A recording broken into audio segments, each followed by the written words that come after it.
સુરતના ઉનપાટા વિસ્તારમાં બદમાશોએ ઘરમાં ઘૂસી જઈ લૂંટ ચલાવી ઘરમાં રહેલા લોકો પર ચપ્પુ વડે હુમલો કરવાની ઘટના સામે આવી છે।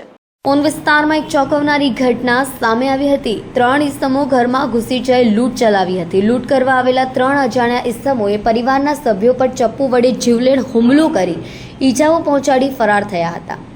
ઘરમાં લૂંટ કરવાના ઈરાદે આવેલા 3 અજાણ્યા વ્યક્તિઓએ રોકડ રકમ, મોબાઈલ ફોન અને કિંમતી વસ્તુઓની લૂંટ કરી ભાગવામાં સફળ થયા હતા।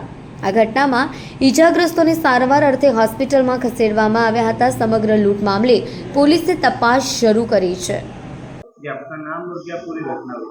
मेरा नाम काशिफ है और हमारे घर पे 3 लोग चोर घुसे थे और वो जब घुसे तो उसके बाद सामान लिए, मोबाइल लिए, पर्स लिए, सब लेके बाहर चले गए। तो हम लोग को खबर नहीं कि वही चोर है।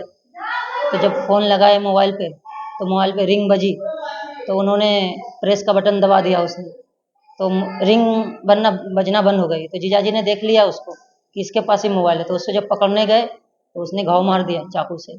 तो पूरा हाथ जीजाजी का दोनों तरफ से कट गया। और फिर मैं जब गया तो घाव लगा मेरे को भी, तो मेरे को भी 2 घाव लगे, पूरा सर फाड़ दिया मेरा भी, ये यहाँ से यहाँ तक पूरा कट मार दिया। 3 लोग थे वो लोग, तो जब भागने लगे तो एक को पकड़े तो मोटरसाइकिल गिरी उसकी, तो सब भागे, तीनों भाग गए, मोटरसाइकिल छोड़ के भागे। क्या भी मांग? हमारी मांग ये है कि बस ऐसा कब तक चलता रहेगा गुंडागर्दी? किसी के घर में कोई भी घुस जा रहा, ऐसा थोड़ी चलता है। तो हमारी तो पुलिस से निवेदन यही है कि उस पर कड़ी से कड़ी कार्रवाई की जाए।